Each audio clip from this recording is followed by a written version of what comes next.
Kita bahas rencana Israel menguasai seluruh wilayah Gaza bersama Wakil Ketua Komisi 1 DPR dari fraksi PKS, Sukamta. Selamat malam, Pak Sukamta. Selamat malam. Dan juga ada Guru Besar Hukum Internasional Universitas Indonesia, Profesor Hikmahanto Juwana. Selamat malam, Prof. Selamat malam. Ya, saya mau ke Prof dulu. Prof, ini kan Israel melalui pemimpinnya Benyamin Netanyahu ini menyatakan mendeklar akan mencaplok Gaza nih, begitu. Indonesia sebenarnya bisa intervensi apa sejauh ini? Ya, kalau misalnya intervensi tentu tidak bisa. Kita tidak bisa melakukan apapun karena kekuatan yang menguasai Gaza sekarang ini adalah Israel dengan tentara-tentaranya, dan itu didukung oleh Amerika Serikat. Jadi kalau misalnya sekarang Gaza dibuat sedemikian rupa supaya dikosongkan, misalnya rakyatnya dibuat kelaparan, rakyat di Gaza, Palestina, lalu kemudian ketika mereka mau mengambil makanan ditembakin semua. Lalu kemudian kita juga udah tahu 60 ribu orang sudah ditembak mati dan lain sebagainya tanpa melihat laki perempuan. Alasan mereka bahwa di antara mereka pasti ada pejuang Hamas, begitu ya. Ya, apa yang kita bisa lakukan? Jangankan Indonesia yang kita bisa lakukan, Perserikatan Bangsa-Bangsa tidak bisa lakukan. Sekarang ini ada gerakan dari negara-negara Eropa, Inggris, kemudian juga Perancis yang akan mengakui Palestina sebagai sebuah negara. Tapi yakin sama saya, ini pun tidak akan bisa menghentikan Israel untuk tidak menguasai Gaza. Nah, di posisi ini, saat ini kan juga di sisi lainnya Indonesia sudah juga menyatakan nih siap akan menampung warga Gaza yang sampai 2.000 jumlahnya. Ya. Nah, ini bagaimana juga dilihatnya sebenarnya? Ya. Saya pegang ya pernyataan dari Pak Wamenlu tadi bahwa ini semua harus persetujuan dari Palestina. Satu, dan kemudian persetujuan dari mereka-mereka rakyat Palestina yang ada di Gaza. Karena begini, yang saya monitor dari percakapan antara Presiden Amerika Serikat Donald Trump dengan Perdana Menteri Netanyahu pada waktu pertemuan mereka beberapa waktu yang lalu di Gedung Putih, Netanyahu mengatakan bahwa kami sedang bekerja dengan Anda Amerika Serikat ke negara-negara yang mau menerima orang-orang dari Palestina. Nah, ini kalau terjadi bahaya sekali. Bahaya. Karena apa? Karena terus terang saya harus mengatakan bahwa bagi rakyat Palestina yang penting adalah tanah air mereka. Mereka mati pun adakan di sana. Kita ini menjelang 17 Agustus. Ya, kita dulu berjuang, mati pun kalau bisa di negara kita. Sakit pun di negara kita. Nah, kalau gitu saya mau minta pandangannya ke Pak Sukamta. Sebenarnya Pak Sukamta sendiri juga melihat bagaimana di satu sisi baik niat kita adalah bersiap begitu ya untuk kemudian juga menerima warga Gaza yang kemudian terluka untuk kita obati. Nah, tapi satu sisi juga ada klaim juga dari Netanyahu bahwa mengumpulkan pejabat Israel akan mengambil alih Gaza. Gimana caranya melihat dua sisi yang berbeda ini, Pak Sukamta? Ya,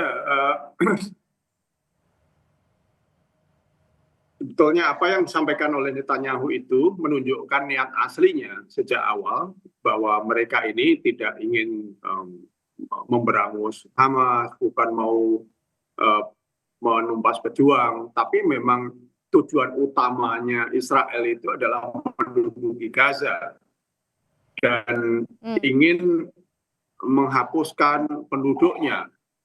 Kalau bisa diusir, kalau nggak bisa diusir, dibunuh.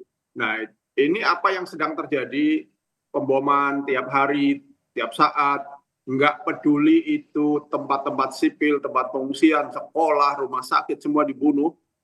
Kemudian diboikot, dilaparkan ketika mereka dipaksa dengan segala.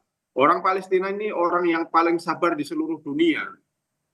Nah, dengan kelaparan sehari, 2 hari, 3 hari, mereka tidak ada keluhan sama sekali, tidak mengeluh sama sekali. Tapi ketika 2 bulan, 3 bulan, 4 bulan, tidak ada makanan, tidak ada obat-obatan, tidak ada air bersih, bahkan sumur-sumur pun ditutup.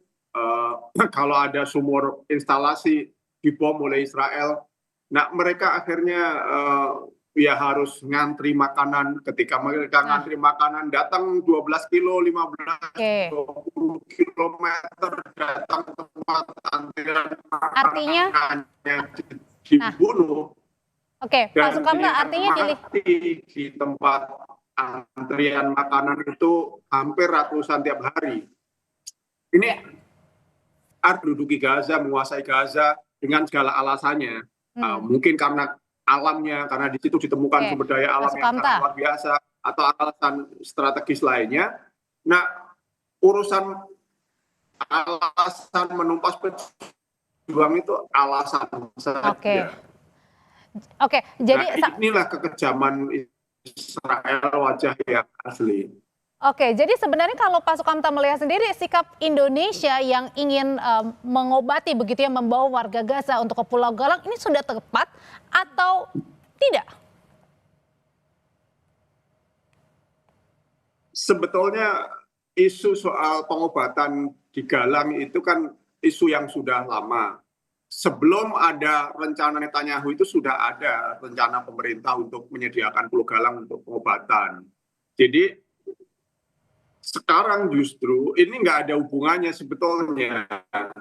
Nggak ada karena Netanyahu mencaplok Gaza terus kita menyediakan Pulau Galang untuk pengobatan, nggak ada juga begitu. Jadi ini dua rencana yang sebetulnya tidak harus dikaitkan.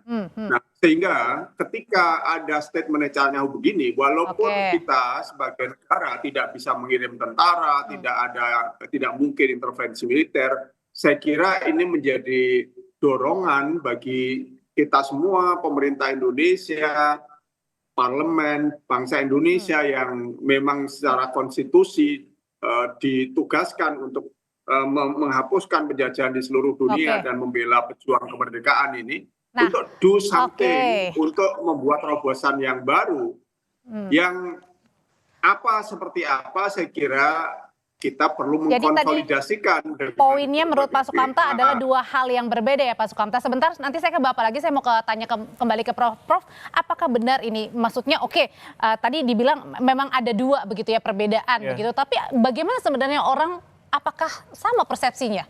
Bisa mengambil? Ini yang bahaya ya. Saya mohon maaf Pak Kamta, saya harus berbeda pendapat mengenai masalah ini. Karena apa? Kalau saya monitor di media-media di Israel, ya misalnya Jerusalem Post dan lain sebagainya, itu ada kok cerita bahwa orang-orang Gaza ini akan dikeluarkan dari Gaza, dan itu salah satunya adalah Indonesia. Oh, itu disebutkan? Disebutkan Indonesia. Gimana ceritanya sekarang kalau misalnya ini dua hal yang berbeda?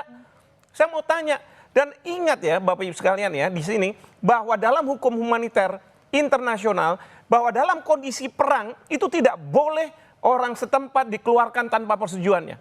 Tapi kalau tadi Pak Wamenlu, Pak Tata bilang bahwa kami tidak ada niat untuk kemudian membawa warga untuk mengosongkan begitu. Ya. Sekarang gini, makanya saya katakan yang saya pegang adalah kata-kata dari Pak Wamenlu yang mengatakan bahwa kita akan bicara dengan otoritas Palestina. Pertanyaan berikutnya adalah otoritas Palestina itu yang mana? Kalau misalnya yang sekarang ada, itu yang mereka dari tepi barat lebih banyak. Ya, Presiden Abbas dan lain sebagainya, bukan yang dari Gaza. Nah, kalau misalnya mereka oke-oke saja, lalu kemudian paksa itu bukan berarti harus dengan senjata loh ya. Dengan pemanis bahwa kami obati dan lain sebagainya sehingga mereka keluar, itu kayak apa? Dan ingat, Bapak Presiden pernah pergi ke Turki, ke beberapa negara Arab pada waktu itu, dan waktu itu menawarkan ide ini. Dan di Turki ditolak. Rakyat Palestina harus tinggal di Palestina. Karena permasalahan di Palestina itu permasalahan tanah. Dan bukan masalah misalnya saja kekejaman yang mereka hadapi. Kekejaman mereka akan hadapi. Yang penting adalah bagi mereka, tanah mereka tidak boleh diambil oleh Israel. Dan kalaupun diobati lebih baik di dalam. Lebih baik di dalam. Dan jangan sampai ya, di Indonesia kita juga punya persepsi yang jelek, nanti rakyat melihat pemerintah kita, bahwa pemerintah kita sesuai dengan kehendak dari Israel. Itu udah nggak benar itu seperti itu. Nah, kalau kayak gini menanggapinya gimana Pak Sukamta? Bagaimana juga caranya meyakinkan? Kalau niatnya baik, mungkin timingnya. Gini, saya kira Prof. Hikmah agak kurang salah memahami maksud saya. Jadi saya ingin mengatakan bahwa pemerintah Indonesia memang mengkomunikasikan, menyediakan pengobatan warga di Pulau Galang. Itu timingnya kemarin. Terus tiba-tiba sekarang ada timing baru. Perdana Menteri Israel mengatakan mau mencaplok Gaza. Jadi maksud saya diskusi kita jangan disambungkan di situ. kita fokus saja bagaimana mencegah supaya Israel, pencaplokan Gaza oleh Israel ini bisa dicegah oleh kekuatan dunia gitu loh. Pak Kapta, ya mohon maaf saya potong di sini ya. Membuat opini nanti terpecah belah. Enggak, jadi saya potong di sini. Nanti kita diskusi soal kalau misalnya saya melihat Netanyahu sudah bicara sejak lama terkait dengan bagaimana supaya Gaza itu kosong dari rakyat Palestina. Kenapa? Dia manfaatkan 7 Oktober 2023 untuk menghapuskan yang namanya rakyat Palestina di Gaza. Saya tahu persis fakta itu. Jadi maksud saya adalah kita fokus saja mencegah itu. Oke. Nanti kalau kita diskusinya soal Galang, fakta yang sesungguhnya yang tujuan Netanyahu itu nggak dibahas. Nanti kita ribut sendiri di dalam gitu loh. Jadi saya tahu persis maksudnya. Dan saya tahu tujuannya Netanyahu memang itu. Tapi kalau diskusi kita adalah soal opini tentang Galang setuju nggak setuju, kita nanti akan terbelah di sini dan Netanyahu akan tercapai cita-citanya gitu loh. Oke. Saya sih nggak pernah bicara soal Galang ya sampai saat ini. Maka saya tadi katakan Pak Wamenlu, saya pegang kata-katanya. Kita soal Galang dulu. Nggak usah kita diskusikan dulu, toh persyaratan yang dikatakan oleh Wamenlu itu juga dikatakan Presiden, itu hampir mustahil kok dilakukan. Oke, tapi kemudian pertanyaannya kenapa dihembuskan bahwa ada wacana untuk membawa warga Gaza untuk berobat ke sini? Usai jeda ya Bapak-Bapak, ya tahan dulu, tetap bersama kami. Nah, itu yang... Tahan dulu Pak Sukamta, sebentar nanti kita akan jeda, kita kembali lagi.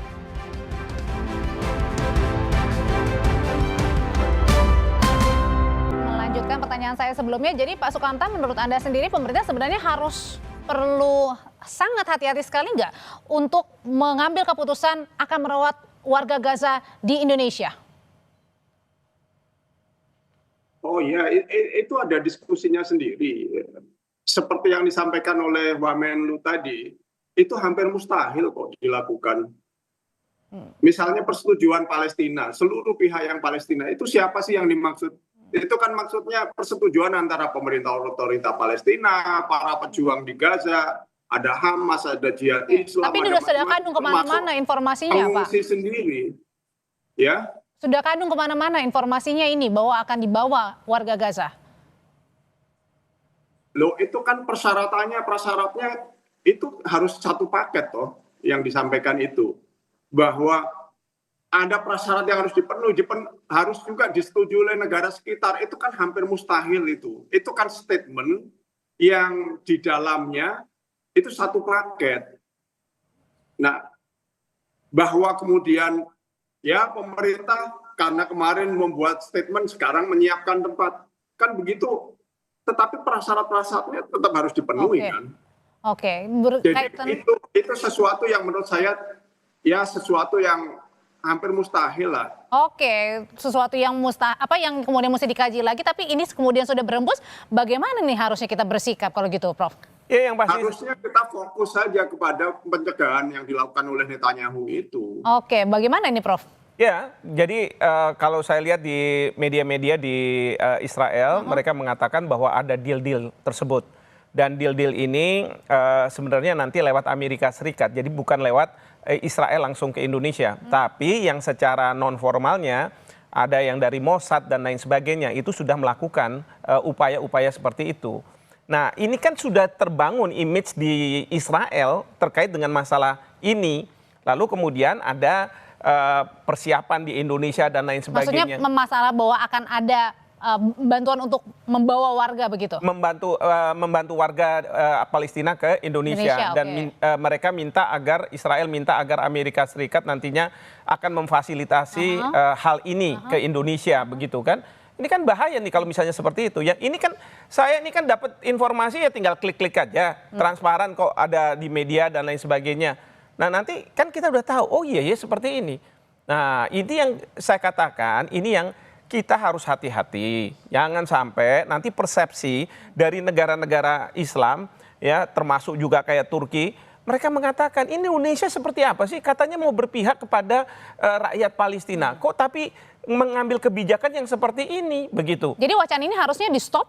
Kalau menurut saya harusnya di stop. kemarin itu kan Bapak Presiden setelah pulang dari lawatannya sudah mengatakan bahwa kita lihat seperti apa begitu kan, terus nggak ada apa-apa. Kok tiba-tiba sekarang muncul bahwa ada di Pulau Galang dan lain sebagainya. Ini gimana nih? Kecuali kalau misalnya ya yang dianggap sebagai orang-orang Palestina itu yang berada di luar Gaza, ya kan? Kalau misalnya berada di luar Gaza, oke lah. Misalnya dia ada di Yordania atau yang ada di Mesir, dia ada yang sakit dan silakan kalau yang sebelah sana. Tapi kalau misalnya yang ada di Gaza itu sudah dianggap sebagai tujuan dari Israel dan tanpa kita paham. Jadi kayaknya Indonesia ini naif. Ini nanti orang di luar negeri bilang nih orang Indonesia ini naif sama bodoh sama aja. Oke, jadi harusnya bagaimana kita harus bersikap, Pak Sukamta, supaya tadi itu harus bagaimana dengan polemik yang ada dengan Israel yang mau mengosongkan, satu sisi juga kita Indonesia juga siap untuk menampung warga Gaza. Ya, kalau media tidak terus menyiarkan tentang galang terus, sebetulnya nggak akan terbentuk opini ini sebetulnya. Fokus saja pada menentang kebijakan pencaplokan Gaza oleh Israel, oleh Netanyahu. Karena kita ribut di sini begini, nanti Netanyahu tahu-tahu sudah deklarasi itu pencaplokan gitu. Jadi harusnya ini wacananya di stop sendiri. Maksudnya dalam arti ada siapa yang harus men-stop? Artinya dalam hal ini adalah pemerintah yang harus menjelaskan? Kan Wamen tadi sudah menjelaskan. Saya kira apa yang disampaikan Wamen itu kita jadikan pegangan lah. Kalau gitu singkat aja Prof, apakah dengan pernyataannya Pak Arman Hatta Nasir ini sudah cukup untuk clear-kan? Ya, jadi saya setuju kalau yang terakhir ini bahwa sama Pak Sukamta ini harus diklarifikasi dan DPR mempunyai peran untuk melakukan pengawasan terhadap pemerintah, bisa menanyakan ini seperti apa, maunya kemana. Kalau kami ini kan warga negara biasa, kalaupun pengamat apalah gitu kan. Tetapi kalau DPR punya kewenangan untuk menanya kepada pemerintah, apa yang Anda inginkan, apa yang Anda maksud, ini ada deal-deal seperti ini. Di Israel sudah ada berita-berita seperti ini. Anda tahu nggak nanti konsekuensinya terhadap negara ini? Nanti seperti Pak Kamta bilang, kita diadu domba di dalam negeri. Kan nggak benar kalau kayak gini. Berarti artinya juga dari DPR harus memanggil juga dari pemerintah untuk memberikan penjelasan juga. Betul sekali. Tidak gaduh begitu ya. Betul. Terima kasih Prof, terima kasih Pak Sukamta, selamat malam semuanya.